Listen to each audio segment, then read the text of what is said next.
بسم اللہ الرحمن الرحیم۔ سورہ آل عمران رکوع نمبر 7 اور کلاس نمبر 80 یعنی 80 پڑھیں گے۔ کیا آپ جانتے ہیں کہ وہ کون سی ہستی ہیں جس پر قبضہ جمانے اور جنہیں اپنا ثابت کرنے کے لیے آج بھی دنیا کے 3 بڑے مذاہب صدیوں سے اس پر بحث کر رہے ہیں؟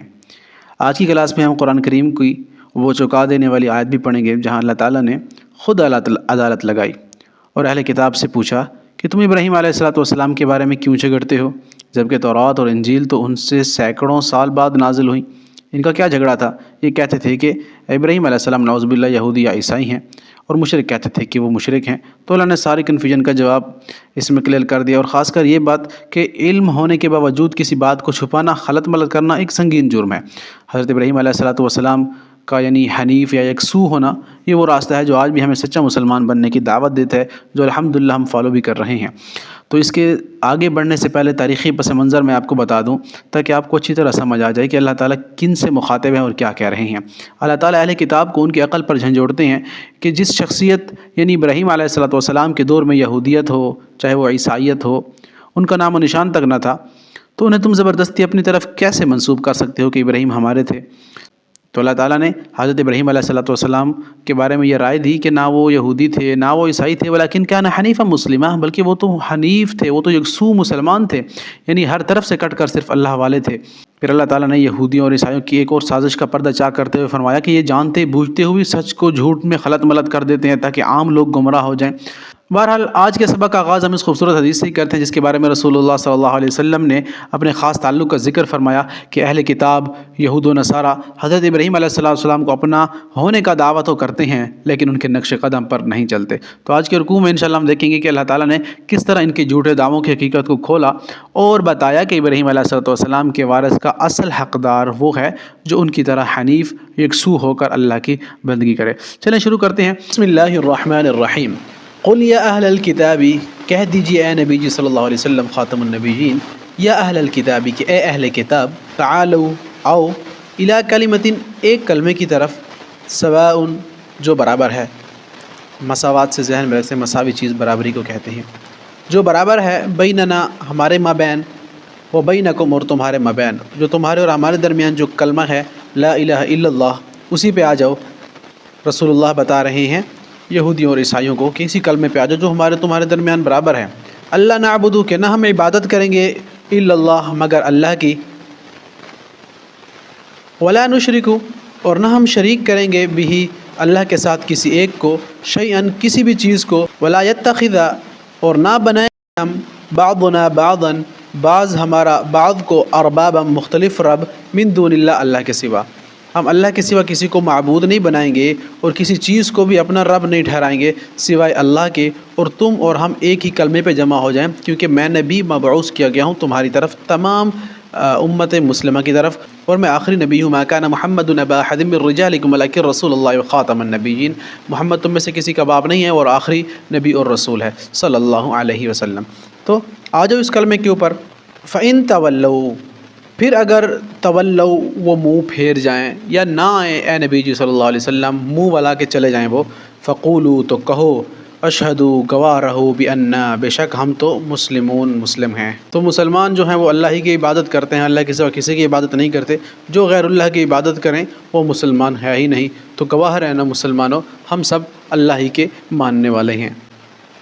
یا اہل الکتاب لم تحاجون فی ابراہیم، اے اہل کتاب، یعنی اہل کتاب کا لفظ جب بھی آئے تو سمجھ لیجئے یہودیوں اور عیسائیوں سے مخاطب ہیں اللہ تعالیٰ۔ تو اللہ تعالیٰ فرما رہے ہیں کہ اے نبی جی صلی اللہ علیہ وسلم ان کو کہہ دو کہ یا اہل الکتاب، اے اہل کتاب، لم تحاجون کیوں تم حجت بازی کرتے ہو، کیوں تم جھگڑا کرتے ہو، فی ابراہیم ابراہیم علیہ السلام کے بارے میں، وما انزل حالانکہ نہیں انزلت اتاری گئی تورات والانجیل اور انجیل مگر الا من بعد بعد اس کے، تم ابراہیم کے بارے میں جھگڑا کرتے ہو کہ ابراہیم یہودی تھے یا عیسائی تھے، نعوذ باللہ۔ تمہیں تو اتنی عقل نہیں ہے کہ تورات اور انجیل تو ابراہیم کے بعد آئی، اس کی نسلوں میں سے آئی ہے، وہ تو اس کے بعد آئی ہے، تو تم کیسے کہہ دیتے ہو کہ ابراہیم علیہ السلام یہودی تھے یا عیسائی تھے، نعوذ باللہ۔ تو اللہ فرما رہے ہیں کہ تمہیں عقل ہی نہیں ہے، افلا تعقلون، کیا بھلا تم عقل نہیں رکھتے؟ اتنے سیانے بننے کی کوشش کر رہے ہو اور تمہیں اس بیسک کا پتہ نہیں ہے۔ ہا انتم ہؤلاء حاججتم، ہاں تم ہؤلاء وہ لوگ ہو، حاججتم جھگڑا کیا تم نے، فیما اس معاملے میں، لکم تمہارے لیے بھی جس کا علم کچھ علم نہیں ہے۔ تم ایسے معاملے میں ٹانگ اڑاتے ہو جس کا تمہیں پتہ ہی نہیں ہے، ایویں ٹھوک دیتے ہو کوئی نہ کوئی بات، کسی کا کوئی سر کوئی پیر، بس اپنے آپ کو ٹھیک ثابت کرنے کے لیے کوئی بھی بات تم کہہ دیتے ہو۔ اہل کتاب ایسا نہ کرو۔ فَلِمَ تُحَاجُّونَ، تو کیوں تم تحاجون حجت بازی کرتے ہو، رسول اللہ سے جھگڑا کرتے ہو، فیما اس معاملے میں، لَيْسَ لَكُمْ بِهِ علم جس کا تمہیں کوئی علم ہے ہی نہیں، واللہ یعلم اور اللہ کے پاس علم ہے، اللہ جانتا ہے، وانتم لا تعلمون اور تم میں سے کوئی جانتا ہی نہیں ہے، تو تم نہیں جانتے جو اللہ جانتا ہے۔ ما کان ابراہیم، اور نہیں تھے، یہاں پر اللہ تعالیٰ جواب دے رہے ہیں ان کو جو یہ کہتے تھے کہ ابراہیم یا یہودی تھے نعوذ باللہ، یا عیسائی تھے یا کچھ بھی تھے۔ تو اللہ تعالیٰ نے فرمایا کہ اتنا تو عقل کام کرنی چاہیے تمہاری کہ ابراہیم علیہ السلام بہت پہلے آئے تھے، ان کے بعد جو نسلیں ان میں سے موسیٰ علیہ السلام اور عیسیٰ علیہ السلام آئے، پھر ان پہ تورات اور انجیل آئی، تو تم کہتے تھے ہو کہ ابراہیم علیہ السلام یہودی یا عیسائی تھے، تو کیا یہ تمہاری سینس کی بات ہے؟ ما کان ابراہیم، نہیں تھا ابراہیم علیہ السلام یہودی ولا نصرانی، نہ نصرانی یعنی عیسائی، ولیکن اور لیکن کانا تھا وہ حنیفم یکسو مسلمان، لیکن وہ ایک یکسوئی دین پر تھا، وہ ایک واحد اللہ کو مانتا تھا اور ایک نیچرل دین پر تھا، حنیفا مسلمہ، اور وما کان من المشرکین، اور رہا مشرکوں کا اعتراض تو ان کو بھی اللہ تعالیٰ نے منہ بند کر دیا کہ وہ مشرک بھی نہیں تھے، وہ خالص دین پرست تھے، اور انہی کی دعاؤں سے رسول اللہ صلی اللہ علیہ وسلم مبعوث کیے گئے۔ ان اول الناس، بے شک قریب تر ہے دوست کو، ولی کو، یا قریب تر سے ہے، اول الناس بے شک قریب تر ہے لوگوں میں سے، ابراہیم کے، للذین البتہ وہ جنہوں نے اتبعوا پیروی کی اس کی۔ تم کہتے ہو ابراہیم یہودی اور عیسائی ہے، تو اللہ کہہ رہا ہے ابراہیم کے تو وہ قریب تر ہیں جنہوں نے اس وقت ابراہیم علیہ السلام کے جو صحائف تھے جن پر انہوں نے آ کر لبیک کہا تھا، اور ابراہیم علیہ السلام پر بڑے ہی اللہ تعالیٰ کی طرف سے آزمائشیں، بواد غیر ذی زرع عند بیتک المحرم، حضرت حاجر علیہ السلام کو چھوڑ کے آ گئے اور آگ میں ڈالا جا رہا ہے ابراہیم علیہ السلام کو، وہ صبر، پھر اللہ تعالیٰ کا جیسے کن ہوتا ہے تو قلنا یا نار کونی بردا وسلاما علی ابراہیم، اے آگ ٹھنڈی ہو جا، سلامتی والی ہو جائے ابراہیم، اتنی بھی ٹھنڈی نہ ہو کہ اس کو ٹھنڈ لگنے لگ جائے۔ سبحان اللہ، اللہ ایسے نوازتا ہے اپنے بندوں کو۔ تو اللہ تعالیٰ نے ان اللہ اصطفیٰ آدم و ابراہیم و نوح، اللہ نے چن لیا ابراہیم اور آدم کو اور نوح علیہ السلام کو، علی نوح العالمین، تمام عالمین پر اللہ نے ایسے اپنے بندوں کو چن لی ہے جو اللہ کے لیے اپنا سب کچھ تن من دھن لگا دیتے ہیں، اور ہاں فَإِذَا عَزَمْتَ فَتَوَكَّلْ عَلَى اللَّهِ، عزم کے بعد اللہ پہ توکل کر کے چھوڑ دیتے ہیں، پھر یہ نہیں دیکھتے کہ لوگ کیا کہیں گے، معاشرہ کیا کہے گا، اپنی کوئی فکر نہیں ہوتی، پھر اللہ کے لیے ہو جاتے ہیں تو پھر اللہ کے ان کے ساتھ ہو جاتے ہیں۔ تو اللہ نے فرمایا ابراہیم کے تو قریب تر وہ لوگ ہیں جنہوں نے ان کی اتباع کی، وَهَذَا النَّبِيُّ، اور یہ نبی محمد صلی اللہ علیہ وسلم جو آپ کے درمیان ہیں، وَالَّذِينَ آمَنُوا، اور وہ لوگ جو ایمان لائے، یہی ابراہیم علیہ السلام کے پیروکار ہیں، وَاللَّهُ وَلِيُّ الْمُؤْمِنِينَ، اور اللہ ولی دوست ہے مومنوں کا۔ وَدَّ طَائِفَةٌ مِّنْ أَهْلِ الْكِتَابِ، اور چاہا طائفتم ایک گروہ نے، من اہل الکتاب اہل کتاب میں سے، یہود و نصارہ کے ایک گروہ یہ چاہتا ہے کہ کیا ہو جائے، لو یضلونکم، کاش کہ وہ گمراہ کر دیں تمہیں، وہ تو چاہتے یہی ہیں، ان کی تو سازش یہی ہے،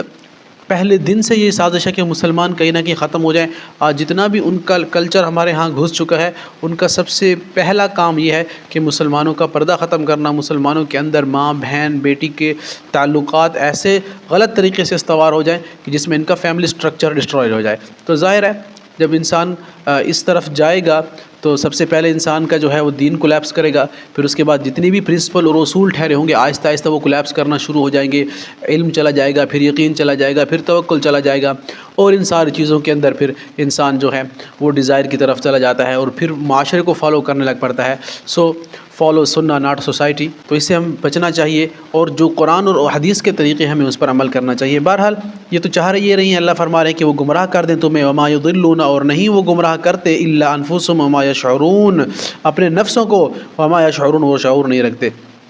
گمراہ تو یہ اپنے آپ کو کر رہے ہیں، بلکہ گمراہ تو یہ خود ہو چکے ہیں، لیکن وہ کہتے ہیں کہ ہم بھی ڈوبے ہیں، تمہیں بھی لے ڈوبیں گے صنم۔ تو خود تو یہ جہنم میں جائیں گے، تو شیطان کی چونکہ فوج ہے یہ، تو شیطان نے اسی ہی ڈومین میں اپنا سب کچھ لگا رکھا ہے، زُیِّنَ لِلنَّاسِ حُبُّ الشَّهَوَاتِ مِنَ النِّسَاءِ وَالْبَنِينَ کے تحت۔ تو انسان کو اس چیزوں سے بڑا متاثر ہوتا ہے انسان، تو ان چیزوں سے انسان کو حد الوسع اوائڈ کرنا چاہیے اور اللہ اور اس کے رسول کے طریقوں پر چلنا چاہیے۔ یا اہل الکتاب لم تکفرون بآیات اللہ وانتم تشہدون، یا اہل الکتاب، اہل کتاب، لم تکفرون، کیوں تم کفر کرتے ہو اللہ کا،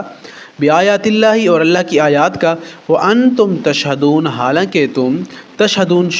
شاہد گواہ کو کہتے ہیں، حالانکہ تم جانتے بھی ہو کہ یہ حق ہے، اللہ تعالیٰ نے جو نبی بھیج دیا ہے، ہماری تورات اور انجیل میں بھی لکھا ہوا تھا کہ ایک نبی آئے گا جس کا نام محمد ہوگا، وہ مکہ میں پیدا ہوگا، ساری ڈیٹیل تمہارے پاس موجود ہے، تو پھر تم کیوں کفر کر رہے ہو؟ سب سے بڑھ کر تمہیں پتہ بھی ہے، تو یہ تو اور اللہ تعالیٰ کو غصہ آتا ہے۔ یا اہل الکتاب لم تلبسون الحق بالباطل، اے اہل کتاب، لم تلبسون، تم کیوں لبس کر دیتے ہو، گڑبڑ کر دیتے ہو، مکس کر دیتے ہو، الحق کا حق و بالباطل، ساتھ باطل کے، تم حق کو باطل کے ساتھ کیوں تروڑ مروڑ کر پیش کر دیتے ہو، وتکتمون الحق، اور تم چھپاتے ہو الحق، حق کو، وانتم تعلمون، اور حالانکہ تم جانتے بھی ہو۔ کس قدر گہری آیات ہے کہ تم حق کو کیوں گڑبڑ کر دیتے ہو، اور سب سے بڑھ کر یہ کہ تم حق کو چھپا دیتے ہو اور تمہیں پتہ بھی ہے کہ تم غلط ہو، پھر ایسا کیوں کرتے ہو؟ ایسا تو کوئی پاگل ہی کر سکتا ہے۔ تو اللہ تعالیٰ نے جن کے دلوں کے اوپر، جن کے کانوں کے، آنکھوں کے اوپر پردے ڈال دی ہوں بسبب ان کے گناہوں کے، تو ان کو کون ہی سمجھا سکتا ہے۔